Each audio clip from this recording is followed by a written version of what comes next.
Hello students, today I am here again with the new chapter of economics of class 10th, chapter 2, sectors of Indian economy.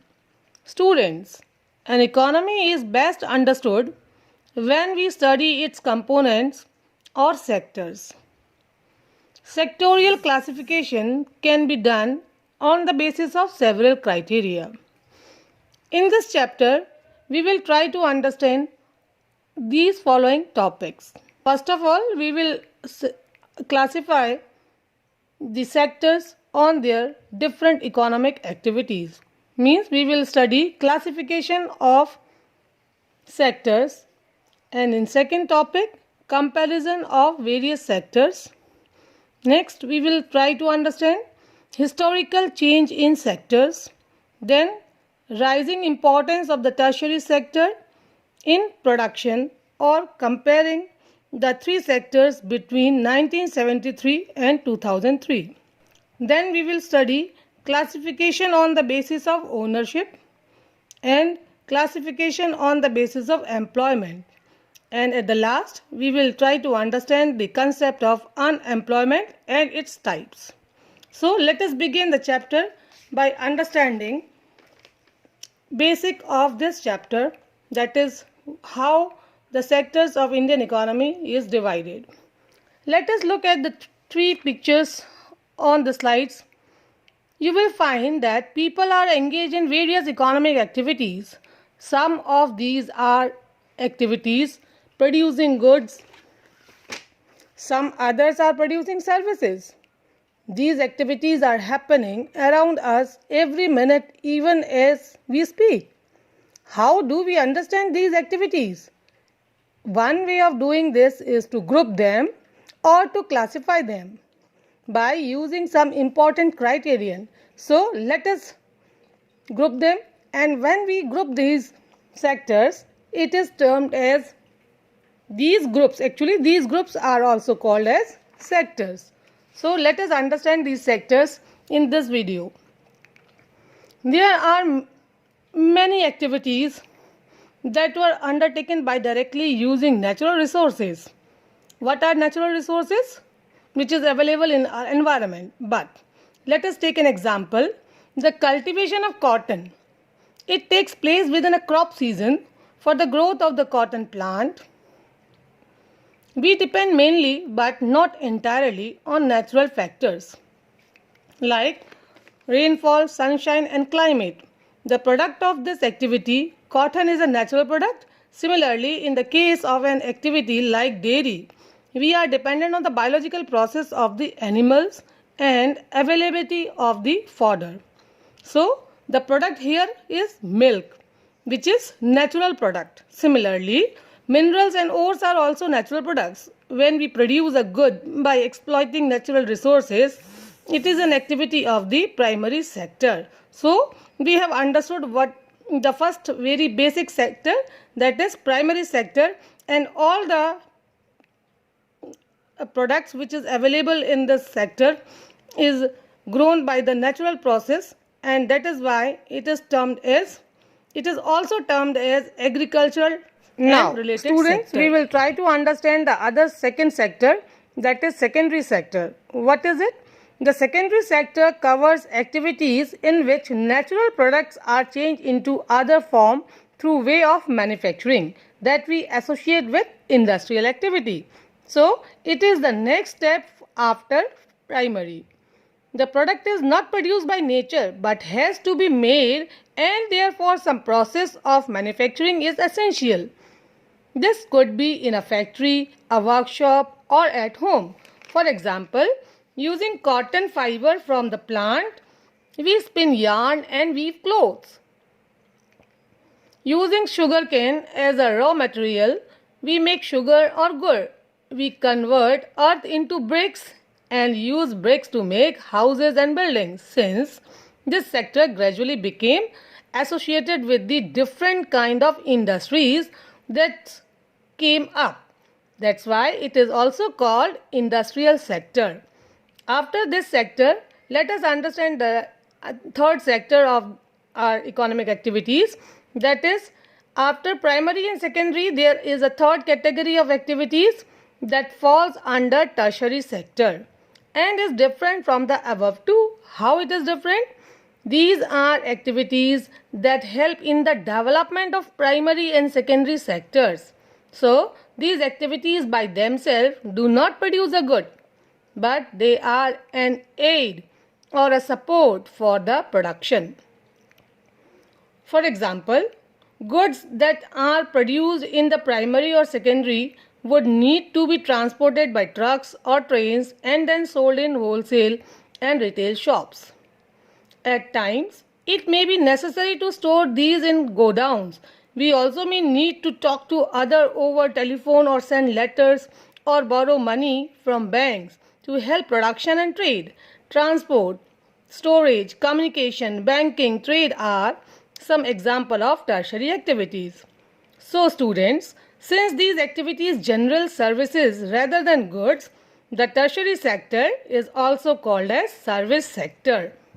Now students, through this slide we will try to understand the comparing in three sectors. How? Let us see. The various production activities in the primary, secondary and tertiary sectors produce a very large number of goods and services. Also, the three sectors have a large number of people working in them to produce these goods and services. The next step, therefore, is to see how much goods and services are produced and how many people work in each sector. In an economy, there could be one or more sectors which are dominant in terms of total production and employment, while other sectors are relatively small in size. So a question arises, how do we count the various goods and services and know the total production in each sector? To understand this, let us understand through an example. If we will talk about the total production, let us see. With so many thousands of goods and services produced, you might think this is an impossible task. Not only would the task be enormous, you might also wonder how we can add up cars and computers and nails and furniture. It won't make sense. So, you are right in thinking to get around this problem, economists suggest that the values of goods and services should be used rather than adding up the actual numbers. It should be taken in this manner. Let us understand this through example. For example, if 10,000 kgs of wheat is sold at rupees 8 per kg, the value of wheat will be 80,000.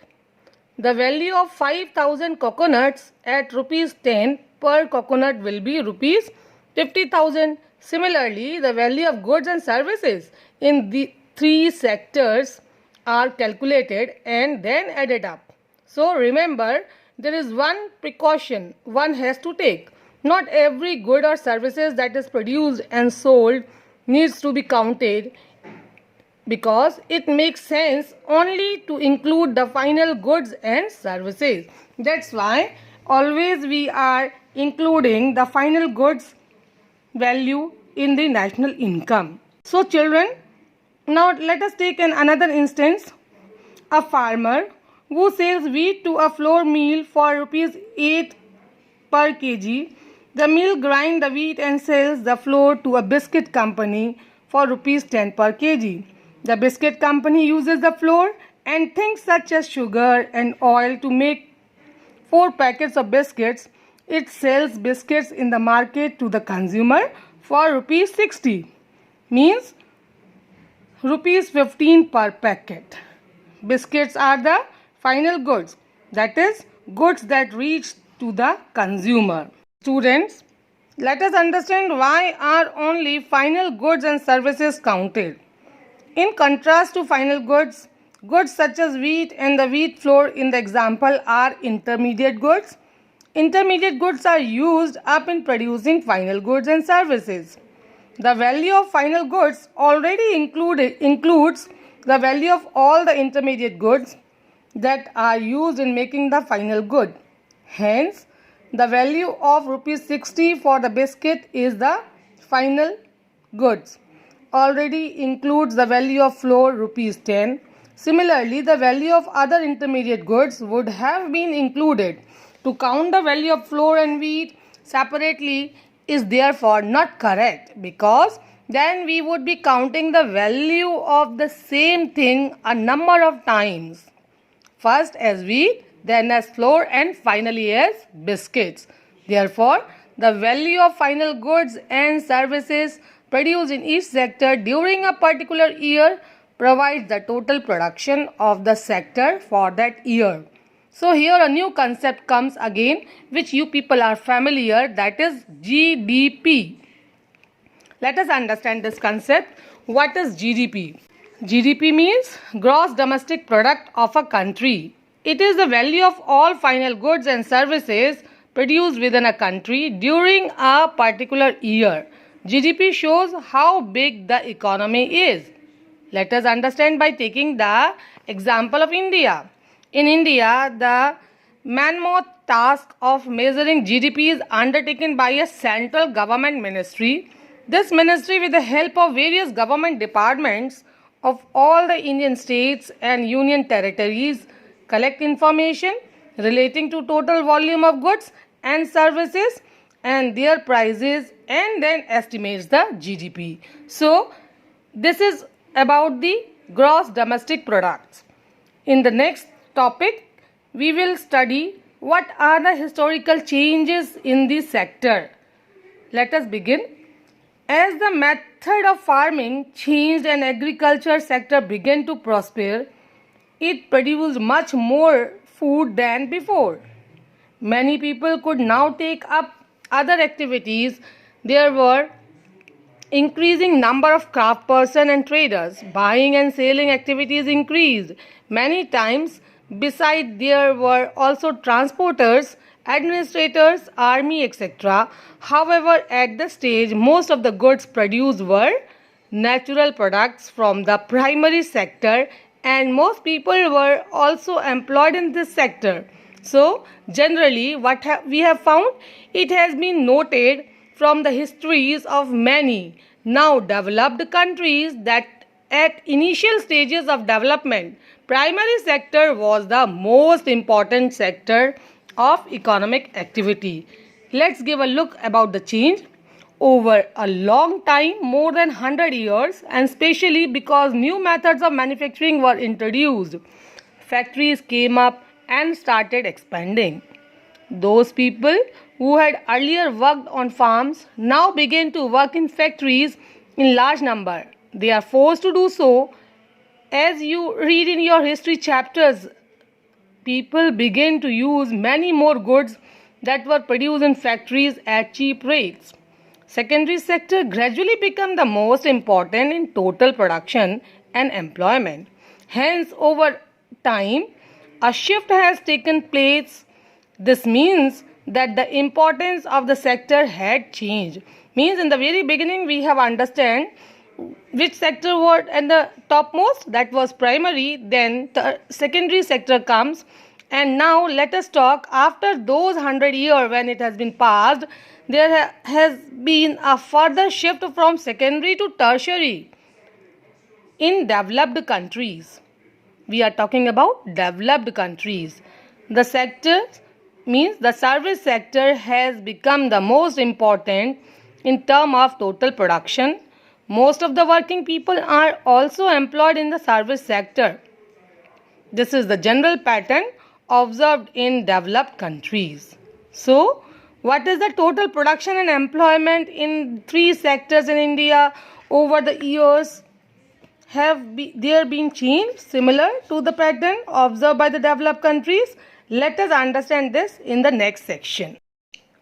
Now, students, we will try to understand the share and status of these three different sectors through the graph presentation.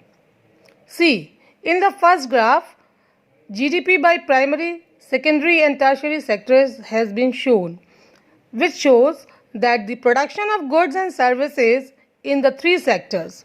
This is shown for 2 years 1973-74 and 2013-14. You can easily see how the total production has grown over the 40 years. So, what it is showing? It is showing the increase in the production in the last 40 years. Now, in the second graph, let us understand what it want to show. Second graph want to show the share of different sectors in GDP. If we will talk about the share, the graph shows that the share of agriculture decreased substantially and that of industry remained static, and share of services grow, particularly the growth of share of service sector was phenomenal from 35 to 55%. Children, give a look on the third graph.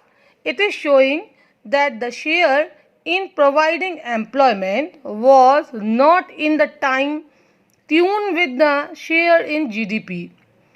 The agriculture provided employment to 75% workers and this decreased to 60% in 2000, which is not as big a drop as agricultural's drop in GDP contribution. So, on the other hand, the growth in employment provided by other two sectors was substantially very low.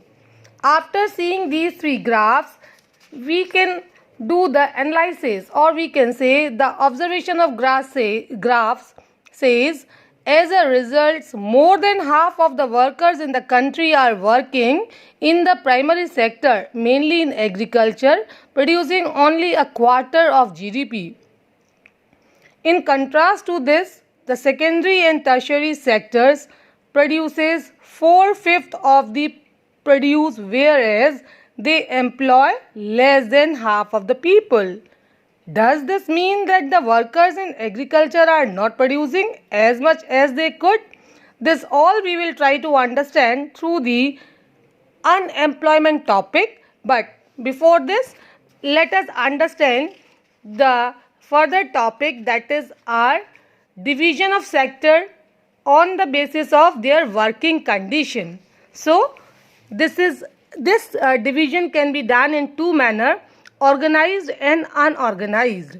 Let us examine another way. We can say in this manner also, we can examine these two sectors by classifying activities in the economy.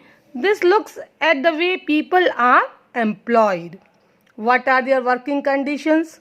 Are there any rules and regulations that are followed as regards their employment? So, to understand these conditions, let us understand the first concept, that is organized sector.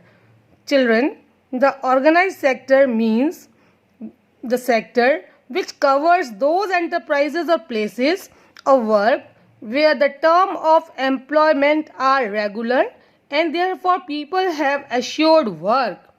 They are registered by the government and have to follow its rules and regulations, which are given in various laws such as the Factories Act, Minimum Wages Act, Payment of Gratuity Act, Shops and Establishments Act, etc.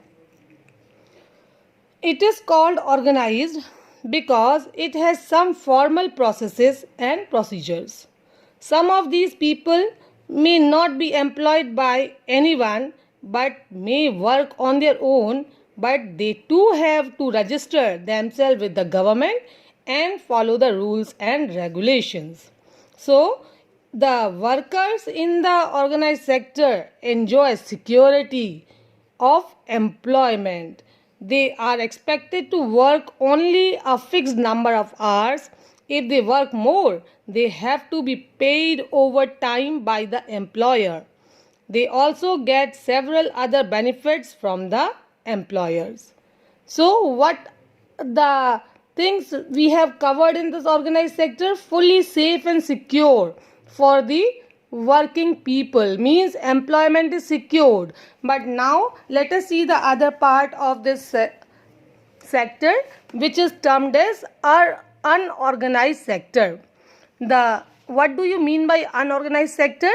the sector which is characterized by small and scattered units which are largely outside the control of the government. It means it is not registered with the government.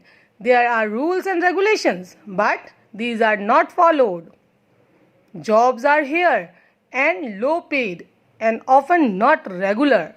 What it means? It is showing that there is no provision of overtime, paid leaves, holidays, leave due to sickness, etc. Employment is not secure. People can be asked to leave without any reason. When there is a less work, such as during some seasons, some people may be asked to leave. A lot also depends on the whims of the employer. So, this we can understand by seeing the example of NCERT. Two people are there. One is involved with the organized sector and other one is involved with the unorganized sector. One is Kanta, who works in an office. She attends her office from 9:30 am to 5:30 pm. She gets her salary regularly at the end of every month. In addition to salary, she also gets provident fund as per the rules laid down by the government. She also gets medical and other allowances. Kanta does not go to the office on Sundays. This is a paid holiday. When she joined work, she was given an appointment letter stating all the terms and conditions of work. Now, this is the first case of Kanta. See the other case of Kamal.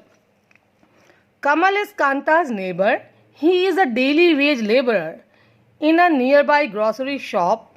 He goes to the shop at 7:30 in the morning and works till 8 p.m. in the evening. He gets no other allowances apart from his wages. He is not paid for the days he does not work. He has therefore no leave or paid holidays, nor was he given any formal letter saying that he has been employed in the shop. He can be asked to leave any time by his employer. So these two cases are showing that both the working conditions are different for Kanta and Kamal. Kanta is getting more secure job and Kamal is not having any sort of security. So children, this is only for this topic. Let us understand the other part of this chapter that is also important, that is your sectors in terms of ownership. Means the sector is also divided in two parts, that is public and private sector. How? Let us understand. Another way of classifying economic activities into sectors could be on the basis of who owns assets is responsible for the delivery of service. So, in the public sector, the government owns most of the assets and provides all the services. But in the private sector, ownership of assets and delivery of services is in the hand of private individuals or companies. Railways or post offices is an example of the public sector, whereas companies like Tata Iron and Steel Company Limited, that is TISCO, or Reliance Industries Limited, that is RIL, are privately owned. So, these are two different sectors which we can understand by these 3 points. If we will distinct these points on the basis of meaning, these are entirely different. See, again, private sector and public sector. The motive of the private sector activities are guided by the motive of earning profit. But in the public sector, the purpose of public sector is not just to earn money, but also provide the services to the people at low cost. Let us see the other thing. By the example, let us understand. Public schools, private companies, coaching centers, private hospitals, shopkeepers, these comes under private sector. If we will take the example for public sector, these are government schools, hospitals, dispensaries, post office, police stations, railways, etc. Now, we have talked about the motive of public sector and private sector. After seeing the motive, there is a lot of difference between them. Why so? Just because of their earning profits. Private sector want to earn more, but public sector want to provide the public facility for the entire country.